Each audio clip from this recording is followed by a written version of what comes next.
Iya, selamat siang Bu Cecilia. Halo, selamat siang Mbak Tasya. Iya, Bu Cecilia, ini upaya memberikan pembekalan kepada para perajin ini kan terus dilakukan begitu ya untuk memperkuat sektor Ah, UKM yang betul, betul sekali. saat ini tentunya diperlukan begitu untuk menghadapi masa pandemi. Nah ini bagaimana proses dari melakukan pembekalan ini? Ini apakah memang hanya kepada para pengrajin tenun atau memang sudah merupakan suatu program tersendiri untuk pemerintah setempat? Ini awalnya memang hanya khusus untuk pengrajin tenun.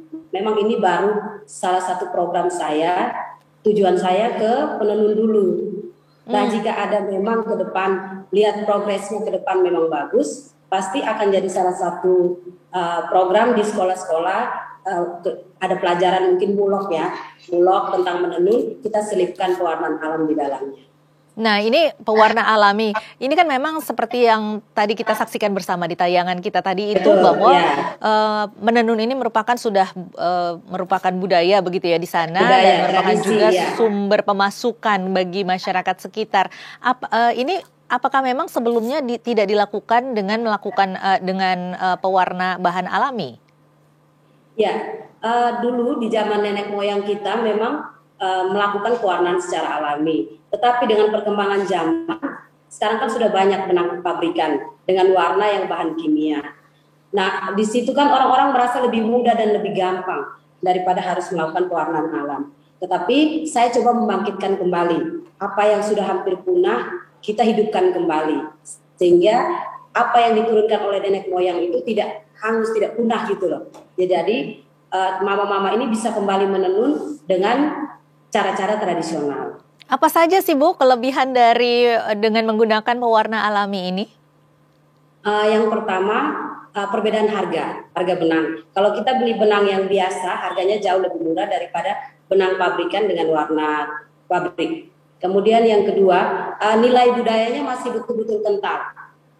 Mhm. Jadi kalau yang pewarnaan alam itu terlihat jelas beda warnanya. Kalau yang saya pakai atau saya gunakan saat ini dengan warna pabrikan dengan warna yang mencolok. Biasa kalau orang-orang luar negeri, orang-orang bule ya, mereka ke daerah-daerah primitif atau daerah yang budayanya masih kental, mereka carinya yang betul-betul unik, yang Hmm. betul-betul alamiah. Nah, di situ sudah punah, hampir punah. Jadi begitu mereka ke sini kita susah dapatkan yang betul-betul pewarnaan alami. Akhirnya saya berinisiatif untuk bagaimana kita kembangkan lagi sehingga hal yang memang ditinggalkan oleh nenek moyang kita ini tidak habis di masa modern ini saat ini. Jadi kita kembangkan lagi, gali lagi. Dan motifnya itu sama sebenarnya, motif sama, yang beda hanya warna. Hmm. Jadi warna-warna motif alam itu lebih kalem. Kalau mengenai kualitasnya sendiri lebih baik mana ini, Bu? Lebih bagus menggunakan yang pewarna alami ataukah yang menggunakan pewarna buatan? Kualitasnya sebenarnya sama saja ya, karena benangnya benang pabrikan, warnanya aja yang beda. Tetapi kalau misalnya dilihat dari segi budayanya, ya lebih bagus yang warna alam. Ini kan Kesan karena kita, etik. iya, karena kita lagi berbicara mengenai bagaimana memajukan perekonomian. Tentunya kita harus mengutamakan suatu kualitas begitu ya. Nah, kalau dengan menggunakan pewarna alami, ini nilai jualnya seperti apa, Ibu? Kalau di sini nilai jualnya orang malah lebih tertarik ke nature, jadi ke alam. Orang lebih tertarik bagaimana mendapatkan lagi kain-kain yang memang dulu sempat dipasarkan terus hilang. Jadi sekarang tuh orang-orang lebih berlomba untuk membeli kain dengan warna alam daripada yang warna pabrikan. Mhm. Jadi Da- dari segi kualitasnya pun ya tidak kalah jauh dengan barang-barang kain-kain dari benang pabrikan, warna pabrikan. Kualitasnya pun bagus.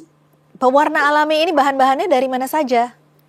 Dari tumbuhan-tumbuhan yang di sekitar kita ya, Malaka kan masih banyak hutannya ini Mbak. Hmm.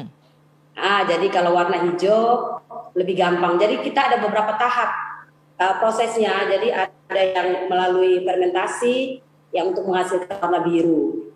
Kemudian untuk warna ungu, warna hijau biasanya lewat cara dingin, yaitu bahan-bahan alam ini ditumbuk. Kemudian dapat sarinya, kita buat perendaman benangnya. Kemudian ada cara panas, kulit kayu direbus dulu, setelah direbus disaring, baru dibuat rendaman benang ke dalam, terus jadi warna beberapa warna kayak kuning, merah, orange. Mhm. Tetapi mungkin prosesnya akan jadi lebih panjang atau lebih rumit ya Bu ya dibandingkan dengan pewarna buatan. Tetapi dengan adanya kelebihan-kelebihan yang tadi itu ya, Ya, jadi lebih memiliki nilai jual mungkin lebih lebih tinggi daripada yang dengan pewarna buatan begitu. benar, benar. Jadi memang prosesnya memakan waktu sekitar berapa hari ya. Kalau untuk jadi warna 3 hari lah paling maksimal ya, warnanya 3 hari. Itu proses untuk mendapatkan warna alam. Tetapi saat ini eh, pembeli dari luar ataupun bukan dari luar negeri aja, dari luar kabupaten lebih memilih untuk mencari yang warna alam ini. Sehingga kita kesusahan ketika misalnya ada permintaan yang banyak, terpaksa kita harus kerjanya buru gitu loh. Mhm. Dan juga lebih ramah lingkungan mungkin ya Bu Sisilia Benar, ya, apalagi sekarang kan benar, sedang betul digalakan saya begitu tadi. ya, ramah Benar, ya. lingkungan. Ya, ini banyak sekali sepertinya ibu-ibu yang berminat di sana. Ada berapa banyak pengusaha UMKM ataupun ibu-ibu yang dibina atau diberdayakan di sana? Ya, sementara yang berjalan kemarin baru 12 kelompok yang saya bina, tetapi ini sudah banyak permintaan ini. Karena kemarin kan sempat sempat video-video saya kan disebarkan oleh teman-teman, pihak wartawan ya, banyak disebarkan sehingga sekarang banyak permintaan ini. Bagaimana mereka mau diajarkan juga. Hmm. Ini pelatihan yang dilakukan oleh Ibu Cecilia ini dalam satu sesi ini memakan berapa lama, Bu? 3 hari. 3 hari. Kalau untuk satu Ya, harinya itu berapa jam biasanya? 1 hari waktunya untuk pengerjaannya sebenarnya tidak lama. Karena Hmm. prosesnya kan hanya penumbukan, kemudian kulit kayu direbus. Setelah itu perendamannya yang lama. Jadi begitu kita rendam, kita keluarkan, jemur, diangin-anginkan sampai airnya hilang, airnya habis. Kemudian kita lihat warnanya kan akan kelihatan itu setelah dijemur. Hmm. Setelah kita lihat warnanya mungkin kurang terang, apa kurang sesuai dengan selera kita, ya direndam lagi semalaman. Ini baru satu gelombang ya Ibu ya dengan 12 peserta ya. Ya benar, baru satu gelombang. Nah ini rencananya sudah akan dilaksanakan dalam jangka waktu berapa lama lagi ini? Ya, ini mungkin bulan depan saya sementara lagi atur schedule-nya. Jadi dijadwalkan dulu kelompok mana-mana, kemudian baru tim-tim saya ini turun, saya mendampingi. Bagaimana minat masyarakat di sana? Sudah berapa banyak peserta yang ingin ikut serta lagi di gelombang selanjutnya?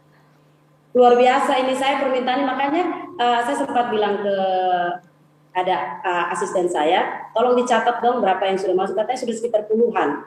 Jadi ini kita atur dulu waktunya biar kebagian semuanya. Hmm.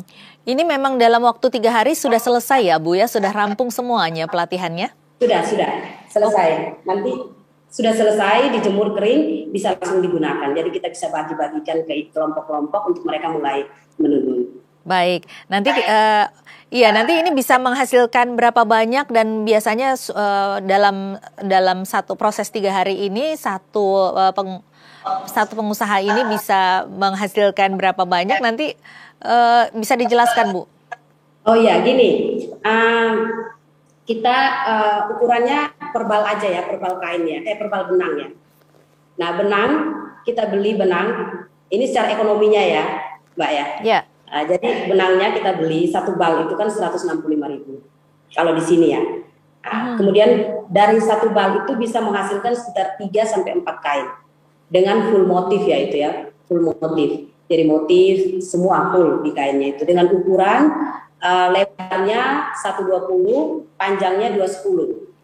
Ya, jadi satu bal 160.000 bisa dihasilkan 3 kain kurang lebih ya, 3 sampai 4 kain berarti ya, sekitar 40.000 ya satunya ya. Ya, dengan modal 40.000 biasanya di sini kalau masih pakai benang pabrikan, ibu-ibu itu menjual ya variasi antara 500 sampai 1 juta. Oh, Nah, ya. jadi lumayan. Lumayan.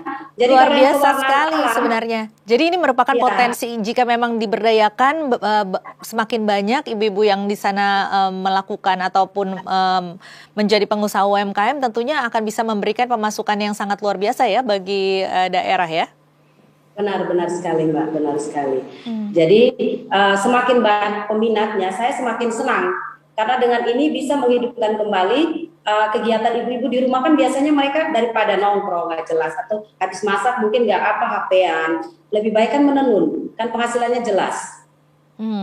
Memang selama ini tidak banyak ibu-ibu ataupun mungkin semangatnya untuk menghasilkan. Berapa banyak sih biasanya yang dihasilkan oleh ibu-ibu ini? Jadi sebenarnya selama ini banyak, cuman ya mereka belum menemukan tempat atau orang yang bisa mereka ajak berkoordinasi mungkin ya. Ketika hasil menenun mau dilempar kemana, penjualannya kemana, pasarannya kemana. Nah, di sini saya buka ruang di mana ini loh, mama habis menenun, hasil tenunnya saya beli atau saya tempatkan di mana saya bantu Pak. Baik, jadi selama ini tidak terkoordinasi dengan baik begitu ya, maupun juga tidak terkontrol bagaimana kualitasnya dan bagaimana mungkin secara prosesnya untuk bisa menghasilkan suatu keuntungan yang maksimal. Baik, kita akan bicarakan mengenai bagaimana prospek ke depannya di segmen berikutnya Bu Cecilia, tetapi kita harus jeda dulu. Pemirsa tetaplah bersama kami, Dialog Nusantara Siang masih akan kembali usai jeda.